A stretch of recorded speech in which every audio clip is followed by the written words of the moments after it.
Well, welcome everybody to this week's episode of the Scale HQ podcast. My guest this week is Ryan Trainor. He has built a lot of businesses. He has, over the last 15 years, he's built, I don't know, I didn't count them, but maybe 6, 7 businesses and been able to sort of build and step back, or he's co-founded and been able to step back onto a whole bunch of board roles.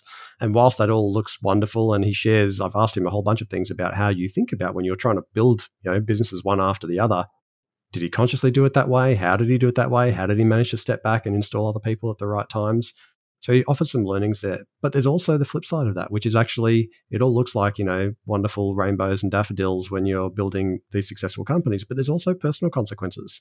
Ryan experienced burnout in the last 12 months in quite a material way and had a really big impact on his life. And we had a great and very vulnerable conversation about that experience and what that's like for founders and what some of the warning signs are and some of the things you might need to pay attention to. So the second half of this episode, I think, will really give you some things to think about in perhaps the way that you're acting in your business, who you're bringing home to your family and friends, and how to put some things in place to ensure that you minimize the risk of going off the rails, burning out, and having some significant personal consequences for yourself or people that you care about as you build this journey of your business.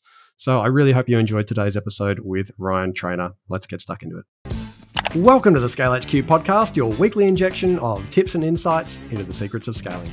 I'm your host, Sean Steele, and I am obsessed with figuring out how to help founders just like you who are creating real value in the world to scale up so they can fulfill their potential. I do that each week by interviewing founders who successfully scaled, experts in all the areas of business that you need to master, interviews with founders who are still on the way up, and 10-minute tutorials and reflections from me based on my experiences in creating $100 million in revenue for 4 other companies over 8 years. So let's dive in and see what gems we can find together on this week's episode of the Scale HQ podcast.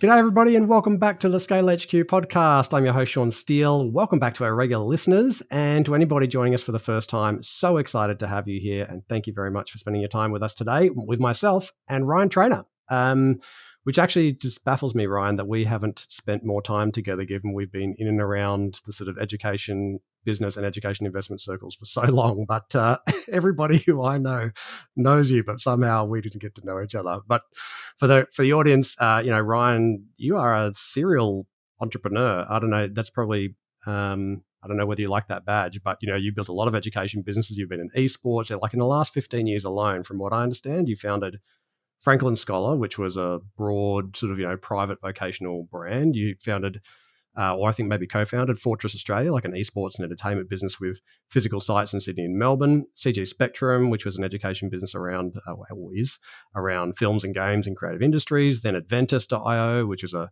SaaS marketplace for international students trying to find providers and making some big improvements there. And then I saw a month ago that you launched your new podcast called Trainable, which I'm definitely going to ask you more about towards the end of this. First of all, how are you? And second of all, did I miss any key ones during that period or did I get them right? Well, I had hair and that's probably what's probably lost all of it along the way, Sean. But no, great to be here, mate. And it's been quite a journey from actually the funny thing is just kind of thinking about it, you take us as trip down memory lane, but the reality is I've never worked for anybody since, being young as well. So, but amongst all of that, there's some wins and losses along the way. So it's definitely hasn't been all smooth sailing as well, mate. All roses. Yeah, I definitely want to get into that. And that really for me is the context of our conversation today. Number one, I'm really interested to understand, many people do manage to build a company. Well, many people is the wrong vernacular. Not many people actually manage to build and scale past 8 figures. I mean, if you just think about the stats, in Australia alone, you got 2.6 million businesses, 10% of them are over $1 million, and it's like 2.3% are above $10 million in revenue. So it's a very small percentage that actually can build an 8-figure business. But not many people succeed in doing it over and over and over and building it in such a way that allows them to step back. But I know many founders who've got that, who would love to do that. They'd love to build their business in such a way that once it's sort of outgrowing them or they no longer want to be operationally involved, they can step back, they can install management, and then potentially they can invest some time in the next chapter or investments or whatever. But the fact that you've done this numerous times in actually quite a short period tells me there's some things that you've learned along the way about principles that have helped you kind of not only build a business that's succeeding, but actually build it in such a way that you're able to step back probably earlier than most people, I think, build the opportunity to. And so I'd love to unpack some of that. And then also some of the consequences along the way, because as we talked a little bit about offline, it's not always it's not all roses. It's not all sort of sunshine and daffodils, and it has some real impact. So is that okay for you for a bit of a setup for us today? Yeah, absolutely, mate. Sounds fantastic, Sean. No, it's a good point. I think, when you kind of start reflecting on that, there's a couple of things, and I had this amazing head of people and culture that worked with me and said to me, Ryan, in businesses you have people part of your team for a reason, a season, or a lifetime, and all of those are fine, and sometimes we take it personally when a team member might move on at a certain time, or that someone might stay with you for the whole journey, but all of it's the same. But sometimes, you've got to realize at what part of the business that you're kind of good at. And I think I've done that well at times, and I've done it also poorly at times as well. And I'll talk about poorly in a minute, but I think, just trying to go inwardly sometimes around, what is my superpowers in essence, right? What am I actually good at? And that obviously helps you kind of build a great team around you as you go along. And it's, everyone talks about it's the people that you surround yourself, but really kind of understanding, what you're good at is critically important. And also, at what stage? What were the bits that you were best at? I think, for you, yeah, I think for whatever reason, and maybe growing up in markets with mum and dad growing up or whatever, it's around people. And I think early on, I feel like entrepreneurship's almost a creative industry. You've got a blank canvas and you paint something, and part of that creative process is that it's how you articulate it to team members and shareholders and customers, and I feel like for whatever reason being able to clearly articulate a vision, and then I think it's around how do you start aligning values to that, and what's that kind of purpose and cause related, because I think a lot of people define themselves by what they do, so the responsibility of a leader or an entrepreneur is how do I build an organization that helps define people, to their communities and a whole range of other areas. So once, getting that kind of momentum around, belonging, a really clear vision, and obviously, how does it attach to their own personal values? And I think once you've got that, you're able to attract an inordinate amount of great people that may not necessarily be all the same. And I'll talk about outliers later, but you can kind of get this beautiful momentum towards kind of creating some amazing things if you can kind of get those ingredients, right along the way. But knowing that I'm kind of a bit better at the lead out guy of the peloton, I'm very good. And then at some stage, I need to kind of fall back into the pack because I just don't have the skills to kind of go beyond a certain distance, I feel. Is that also, look, I remember, I don't know if you ever did this, as you're going through your career and you're doing different kind of team development things, I remember a system, I think it was called TMP, can't quite remember, but I remember there's always, it's usually 4 boxes or whatever, this was, I don't know, 6 or 8 or something, but the yellow hats or the yellow people were the ones, exactly as you said, really good at creating energy with a group of people towards something, clearly being able to articulate to it, be able to storytell, bring people into that energy. But once it gets moving, they're not great at maintenance. They're not really good at often making sure all the tiny pieces are together, and they can also get a bit bored, and so they can also start to get a bit annoying or start. They need to move on to the next project or the next thing, which might be a different business or it might just be a new initiative, but something that allows them to really harness that energy. It sounds like there's a lot of that. Yeah, I think it is. I think what about distance. Sorry, I was going to say. Go, mate. Sorry, go ahead. I was going to say. I think also it's like I think it's you got to know when it's your season, and I think that if you clearly kind of understand that, but I think the trap, I guess the trap for young players and all of this that I've found myself in is that I think what happens though is you can lose sight of what you're good at sometimes as well. So if you've had success, often you start assigning genius to what you've previously done, and that generally means that for future ventures, what can happen is you start overreaching and thinking about what you can kind of impact. So what sometimes gets people What's to. an example of that? So if I look at, say, Franklin Scholar at that stage Hmm. as well, like there's a whole lot of things that have got to go right in a business, and I think people start undervaluing luck, timing. There's a whole range of other things, and I've probably had even better businesses that have been not successful at certain times as well. So often when you start Mm, another venture, if you're not grounded again in understanding where your skills are, you start overreaching, I feel sometimes, and mm, starting to think you can influence areas that you can't. So I think you'll find often a right. lot of entrepreneurs, who that have been successful. There's been some statistics actually out of Harvard and things around second time entrepreneurs, if they've been successful and not being as successful in the second as well. And I've known a lot of mates to actually do a bit of dough along the way as well, including myself. So I think Hmm. I guess just kind of wrapping that up in a bow is that, having some introspection around, what you're good at and understanding at what season you're at, you need to continually do that along the way. Otherwise, might overreach and start kind of finding yourself tripping over yourself in future ventures as well.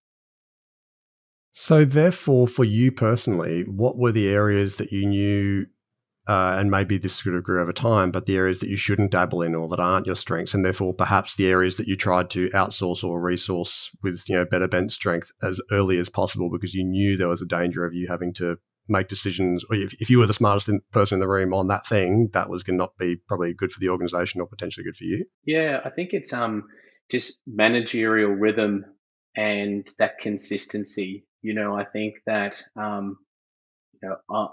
very early on, that ideation and getting people together and that vision and getting your first customers and that kind of creative and boldness at the start. I mean, that, it's infectious, right? And then Mm, as you go on, you just, having people, and it's like it's being optimistic, which is what the job of the entrepreneur is, right? Like if mm, we weren't optimistic, we would never do what we do. Like it's ingrained in us, yeah, right?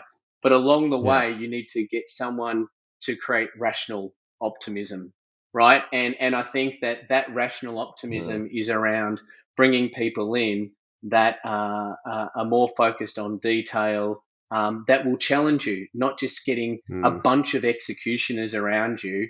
Because what happens yeah, is, as you're growing, you start bringing these great people that execute, but you start lacking the thinkers. So what happens when the business starts to get into a little bit of trouble, or there's some friction that's coming, there's too many executioners, not enough thinkers, and everything starts to fall back everybody's on just, onto you, the yeah. founder, right? So I think it's being thoughtful along that. And again, I'm talking that lessons, but I still muck it up, I reckon, most of the times as well. But it's being super conscious around how you build those people around you as you go.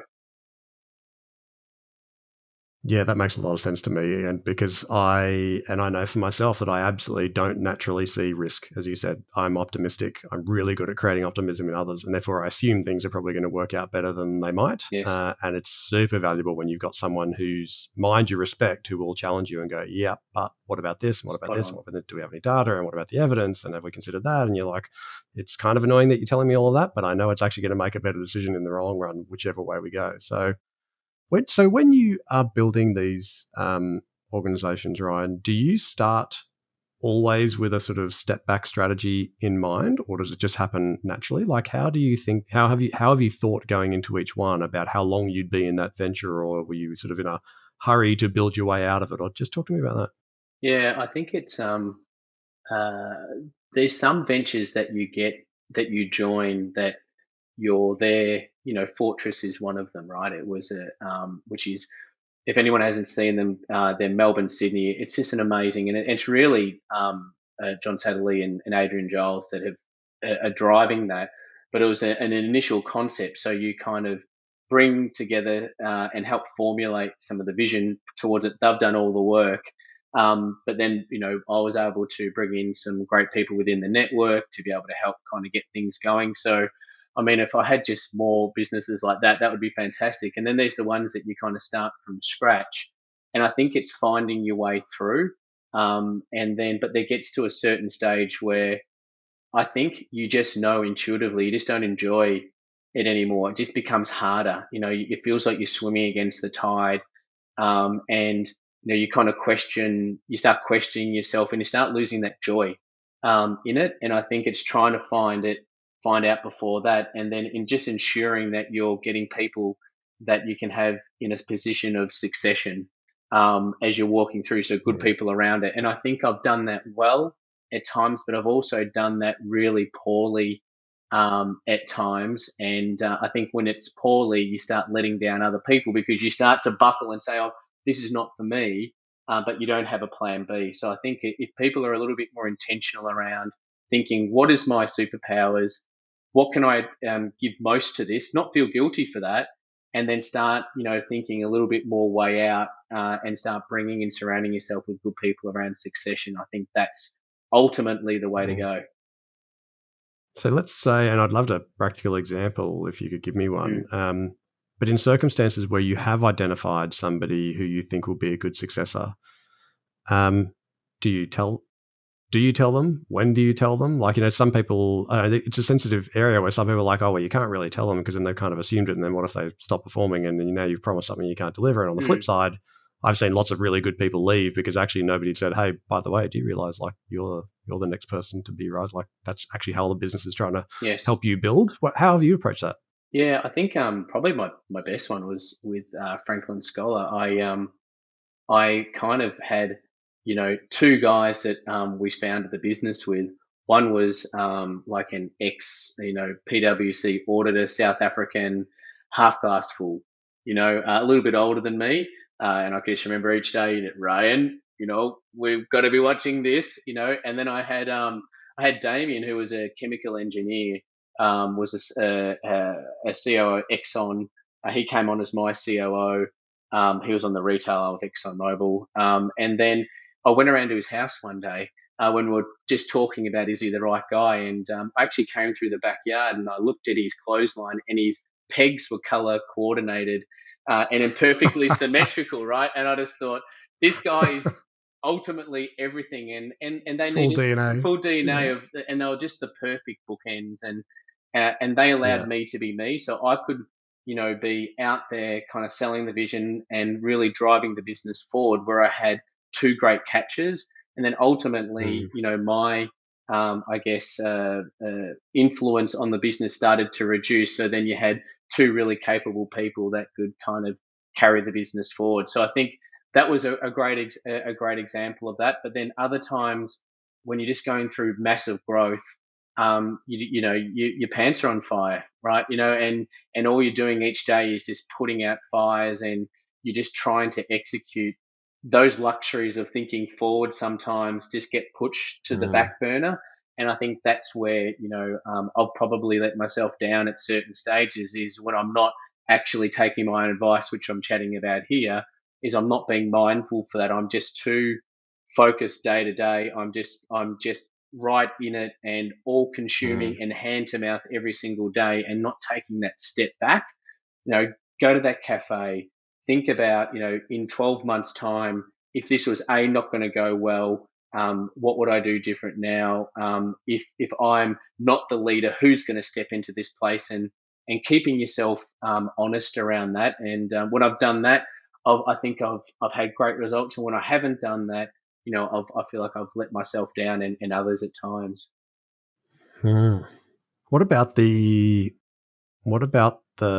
stepping back from ultimately sort of the full control also can expose people to other financial risks, and that can be pretty scary. You get founders who may have built a company to a certain size and they still are the one in the bank account every day. They're still monitoring. It's the very first thing they do as soon as they get to work. They check their bank balance and they approve all invoices and so on.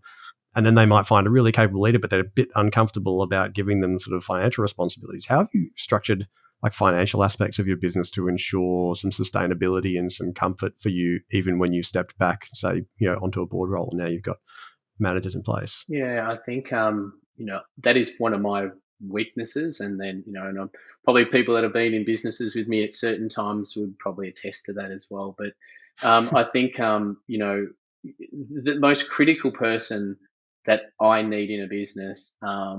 is someone with a strong financial acumen to just ensure that the I's are dotted and the T's are crossed.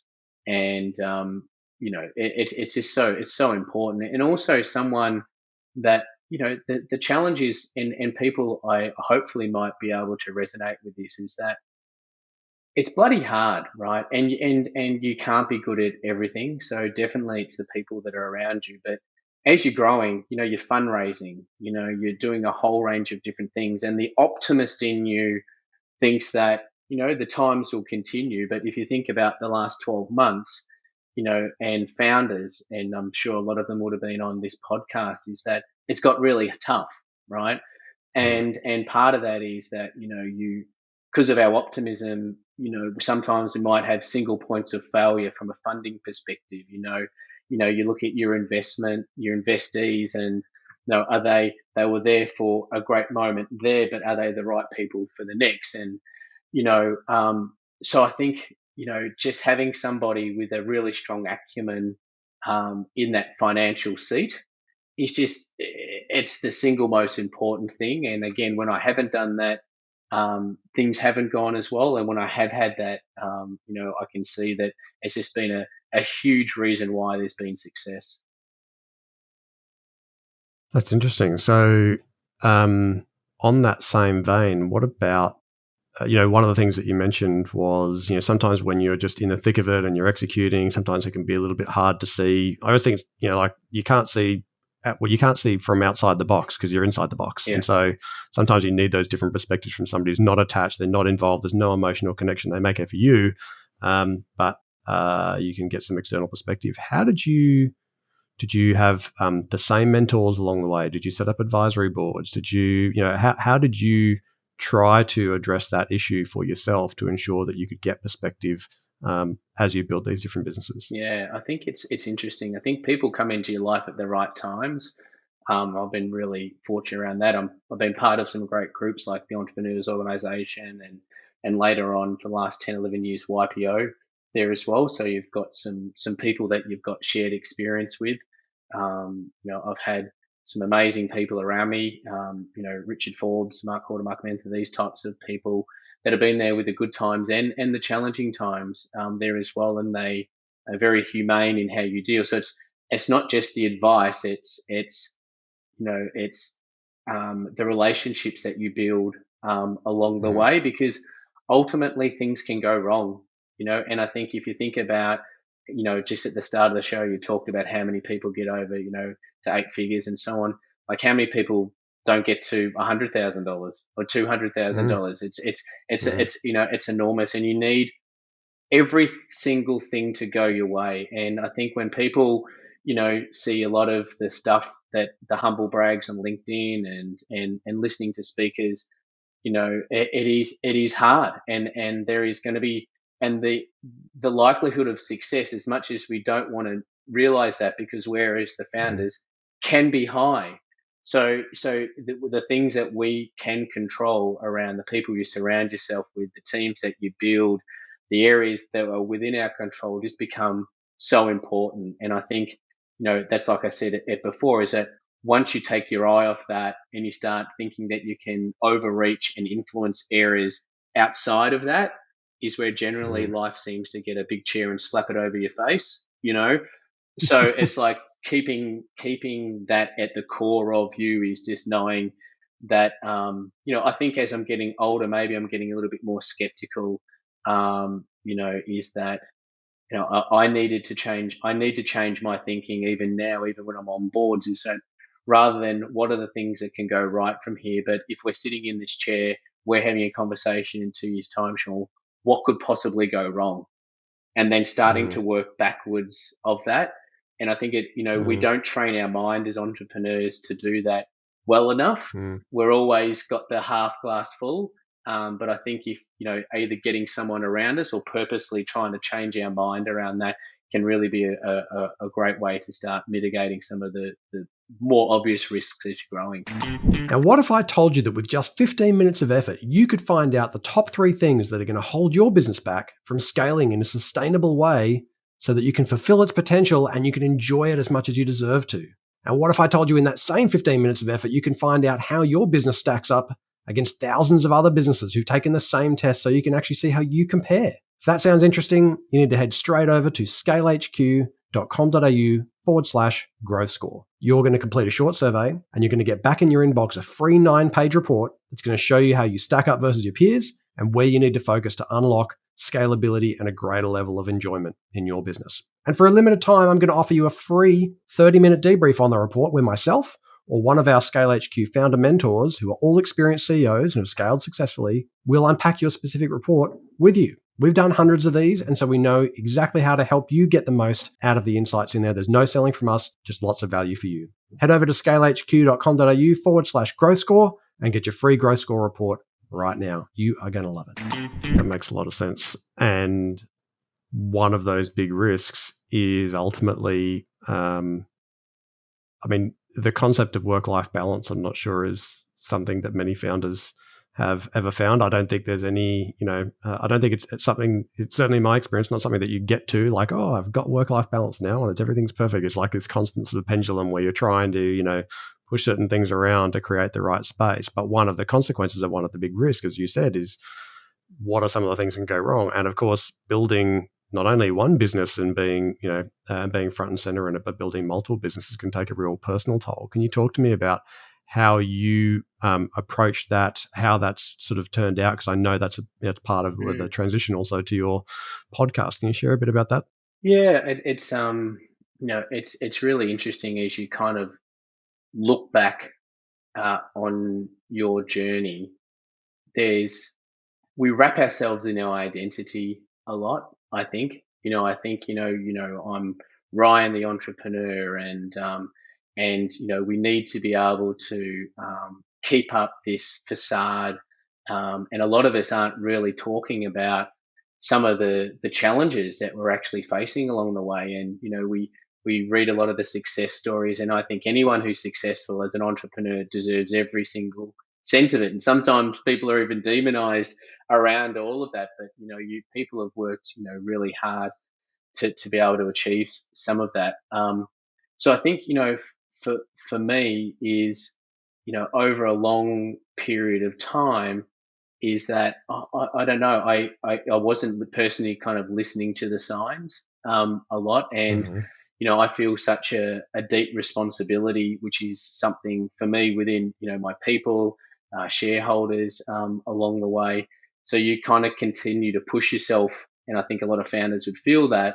And you might be starting to get kind of signs physically. I mean, I've been running at it for 30 plus kind of years now, and I think over a long period of time that can kind of erode your health, and there's little signs that kind of start to pop up that we all need to be kind of conscious of. So what sorts of signs were you seeing, Ryan, and ignoring for a period? I think when it got to the end for me, I got to the point where I was vomiting in the morning just through anxiety. I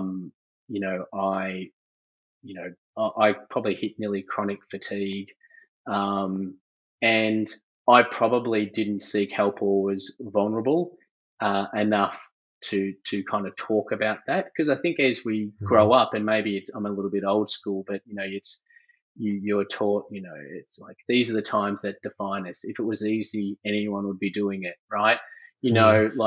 Grind, hustle, work hard, but for me, I believed that. And I think, to be really honest, there's no such thing as balance as an entrepreneur. There's counterbalance, right? But in that counterbalance, you need to have, care for yourself, and you start to need to look after it. And you also need to ask yourself, back to that identity, why am I actually doing what am I doing? Am I doing it just to feed my ego? Or am I doing it because we'll continue to say we're trying to provide freedom of choice and a better life for our family? But is it really that? And then how am I showing up at home? And am I actually being that person that I'm telling the world I am at home, but I'm really not? So I think it kind of gets to this point where, you take a stock take of yourself. And I just got to the point where I probably let a lot of people down in my business, even shareholders, because I I continue to push when I shouldn't have. But that's been an amazing learning for me, and one now that I feel kind of passionate just chatting about a little bit more, because I think a lot of people are going through things and they shouldn't get to the stage where probably I got to. So it's like, what can we do now to help kind of prevent that? Because we live a very fortunate life, mate. Like, I think about how fortunate I am for the experiences I've had, the people I've worked with, the businesses that I've created, and the reality is you can't generally create anything of a magnitude without doing going over and trying to do an extraordinary amount of work to get to that. It's just the Mm, sum total doesn't add there, but it doesn't mean that you have to kill yourself at the end of it so you don't even enjoy it. So it's like, how do you mm. kind of, it's like a hill start. How do you kind of get it just right so you don't fall down Yeah, the hill, you don't yeah. crash, and you're not over Mm. accelerating at the same time. I think that's so articulately put and really personal, and thank you for sharing that. I used to see in YPO, which I left about 3 years ago, but I used to see a lot of people. You sort of just paraphrasing up front. You sort of said, we can ascribe genius. We can kind of basically fall in love with our own bullshit. And I Mm, think one of the lines of bullshit that many entrepreneurs do fall into, and CEOs and senior executives, is that I'm doing this for my family, and they aren't paying attention to the signs of the family and what's actually happening to the relationship, and are they connected with their children, and what about their friends who never see them anymore, and so on. And it can be so blinkered that, like everything will be fine. I'm going to have all this amazing time to spend with all these people when I get to X, some kind of an exit or some bonus or some whatever. And then all of a sudden they eventually get there and they've been totally focused on the finance, and they sort of look around. I just imagine this sort of, like Western, just like desert saloon, come out of the saloon bar and it's just tumbleweeds and, and whistling, so whistling true. in the wind. They're like, oh, right, actually no one's there. And now I'm here on my own, and I've had a lot of consequences and a lot of carnage that I couldn't see because I was so convinced of my own bullshit that was actually going to create something else. And so I love the idea of you asking yourself that hard question, well, if that's what I'm trying to create, what is the experience? Who am I bringing home? How am I actually being with me? And is that, there's no perfect balance, but a constant check in, and perhaps some people who you've given permission to also call you out on stuff, who Yes, you do trust and who are outside the box, to go, hey, if you see me doing X, Y, Z, I probably need you to tell me because I may not see it. so true. Um, might also be helpful.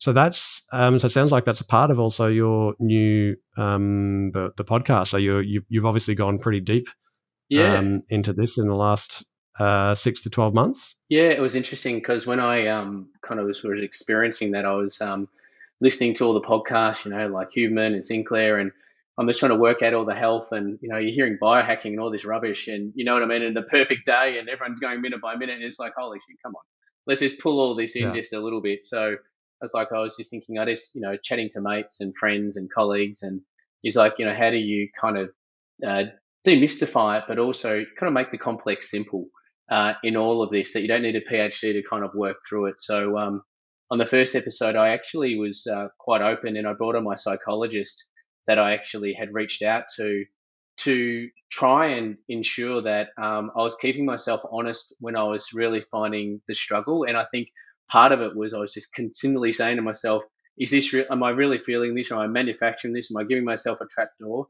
And then people are like, well, why would I ever speak to a psychologist? And it's like, well, you've got someone who's not judging you, that you can actually Mm. start to work through and create a framework for. So I just try and tackle all the different issues that we're all kind of going through, but try and put it in, simple speak. And I'll just say one point, it was really interesting the other day, just on the other thing, and you know what I'm like, Sean, so I just kind of bloody go all over the shop, but was it was around how we turn up, and I think that was one of the big kind of realizations with this. And I was just chatting to this guy, and it was a really interesting conversation. He goes, well, I've got three teenage daughters at the moment, and and beautiful girls, and and I feel like I have spent the time with them. Have I always been present when I've been spending physical time with them? probably not at certain times because your mind's racing all the time. But they ask this kind of really interesting question, which I think is good for work and for home. Which like, how would you judge the environment at the moment? It's like, oh my God, there's a shit fight at the moment. Everyone's kind of going through bloody, teenage years and stuff like that. And I say, oh God, sometimes it's like a 5 out of 10 in the house. And he nails me and he goes, look, mate, he goes, that means you're showing up as a 5 out of 10. Right. He goes, at the end of the day, if you're letting other people, affect you, then you're taking it beyond your control. How you need to turn up each day is a 10 out of 10. And I thought that's a really interesting kind of point, both for business. Like if you go back into your company at the moment, you say, if I was going to judge the culture at the moment, what would it be out of 10? And if it's a direct reflection of how you're showing up. And I feel like a question, if people are actually thinking about themselves, their home and burnout, just ask yourself that question is like, how would I question out of 10 or judge how my house is at the moment? And generally that's the number of how you're turning up. And if it's really low, it just means that something may need just a little shift or just being a little bit more conscious around all these things as well. Well, it's funny. It's funny that you say that. I wish I could remember the name of this book. I've looked for it so many times on Google, and I cannot remember the name or who the author was. But for me, it was like completely jarring because I had that experience where I was, if you think about when you're going to work, whether you're a founder, or a CEO, or a senior exec, or whatever, and you actually often get to feel really successful at work. If you're good at building teams and you're good at aligning people and you're achieving outcomes, you come away from that feeling really good. And then, of course, you like the family gets the leftovers of that. And the challenge in this book was, well, if you take your job as a CEO if you're so serious about it, well, isn't the most important team in your whole world your family? Yeah. Why haven't you adopted the position of CEO of your family? Why haven't you got a vision? Why don't you have shared values? Why don't you have, meetings that are fun but that are interesting and where people are developing themselves and sharing ideas and dealing with problems that come up? And someone's like, and it literally just set off a lightning bolt in my head. And I was like, that is so true. I was putting all of my energy into work and being good at that, but actually not into being a good leader / participant / contributor to my household. And it really transformed.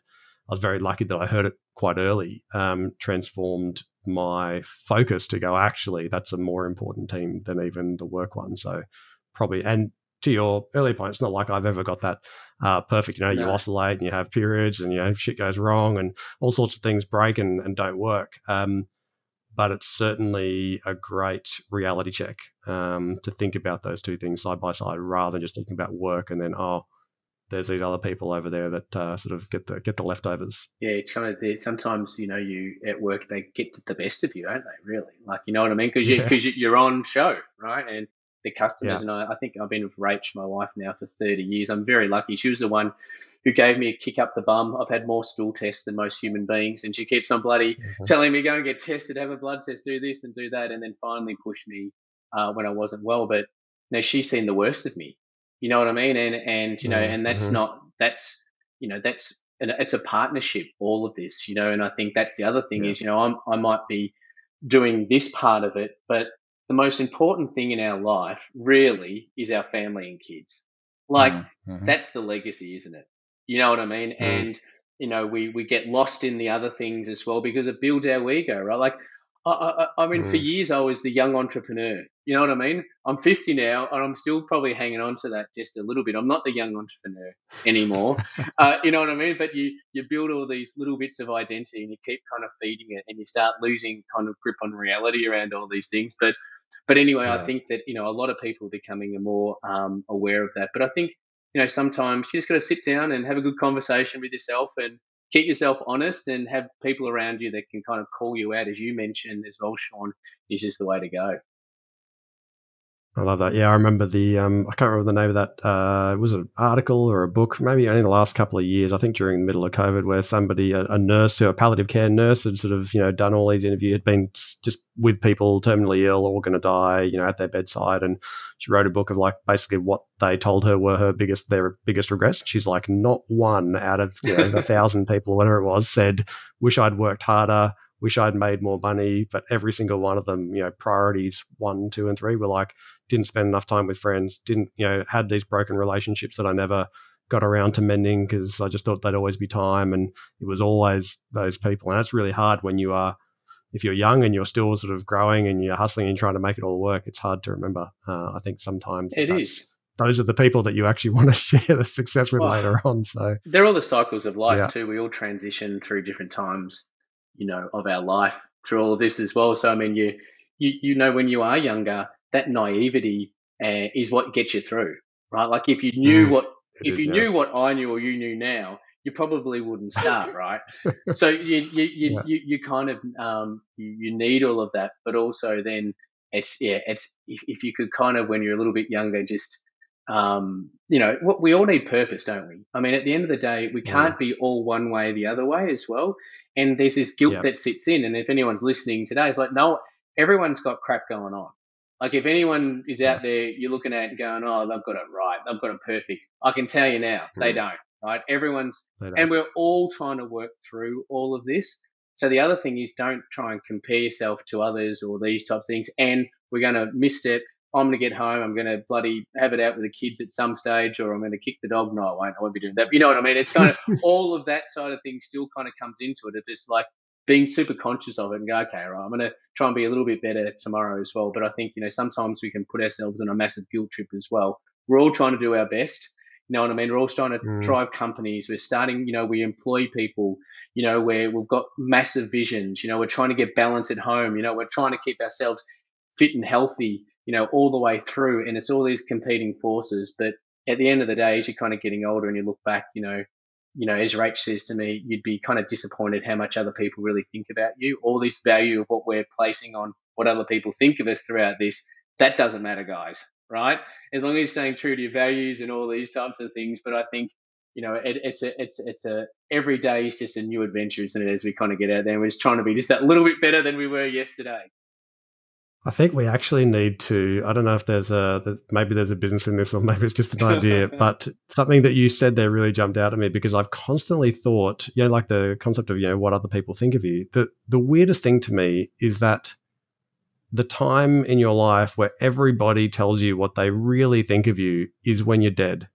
Yeah. Like at your funeral, they come together and people who've never communicated how they feel about you come together and they say amazing things that put people in tears and all the rest. And I think, can't we manufacture that to happen earlier? Like, wouldn't you want to know those things? Can we find a way to get those people somehow together earlier so you actually get to hear it and then die later? Anyway. And the other part of that, Sean, just is on the flip side of it is that they'll come to your funeral and they go, geez, Sean, Ryan, they were bloody good blokes.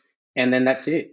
My dad's nearly 12 years now, and I'm having fleeting memories of him.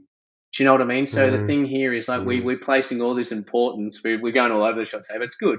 But it's just like, we put all this importance, particularly in our careers and these types of things. I think as long as we find that North Star and compass that, you have the right values and virtues that are important to you and how you want to reflect in all of that and keeping yourself honest. All this other noise that probably helps determine some of the paths sometimes. I think that there is the stuff that can create the cloudiness on the journey of entrepreneurship. It's like you're worrying about, oh, what about if I do this? Or, oh my God, even, and I'll be controversial, even, and I was the worst for it, like, when there's been challenging times, I find it really hard to let people go. I do. But sometimes in a business, you've got to do it. You just got to do it, so it's all these things that you're contending with and all these emotions that you're kind of going through as well. But, ultimately, I think, it's a complex thing, mate. And I think we're always trying to work things out. So I think anyone who's out there having a real crack at the moment just kind of deserves all the bloody accolades and support they can get. Ryan, I think this is a perfect place for us to wrap up today, but I'd really like to acknowledge the way you've just brought a really authentic and vulnerable self to that conversation, because as you said, lots of people could, read your bio or your LinkedIn profile or whatever and go, this guy is just, serial entrepreneur. He's creating a gajillion dollars and all these jobs and succeeding in everything. And what they don't see is the failures, the consequences, the tough parts, the personal impacts, the family impacts, and all the other things. And clearly, in the last 12 months, that's been that's really hit perhaps a crescendo for you. So thank you for sharing that. And I'm thrilled that you are channeling that into something that's actually in your own investigation of how you've rebalance things for yourself, that actually you're getting to share that with the world as well through your podcast.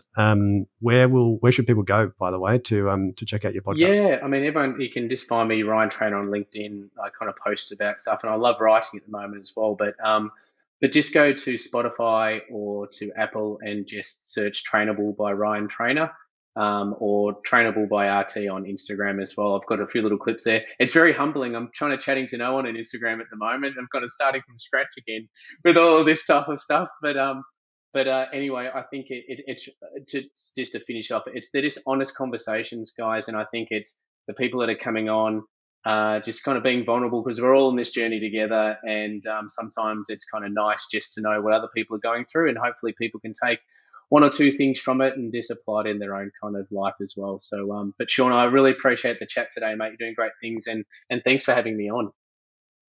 100%, mate. I really appreciate your time. Thank you so much. And for our guests, please jump on the Scale HQ website. If you can't remember where this was, you can find on any of the typical players. If you liked what you heard, the thing that you could do that would just light me up and help Ryan's message get out into the world is actually just share it. Just click the share button, send it to a friend, send it to someone who you go, I know that's actually somebody who probably needs to hear this. Maybe they're going through something and they can't see the signs, or maybe they want to build multiple versions, multiple businesses, and they've got some stuff that they can learn from Ryan. Either way, we're super grateful for any feedback or sharing that you do. And we'll see you all next week. Thank you again so much, Ryan. Cheers, mate. The team here at Scale HQ hope you've enjoyed today's episode. Now, if you want to achieve scale, but you want to know what's going to hold you back, we can help. Head over to scalehq.com.au/growth score to get your free 9-page growth score report. That's going to help you understand where your top 3 barriers are to scale. And if you'd like, we'll even do a free debrief on the report for you with no obligations or expectations, just lots of value from some CEOs who've scaled to help you on your journey. That's scalehq.com.au/growth score and find out what's holding you back from fulfilling the potential of your business today.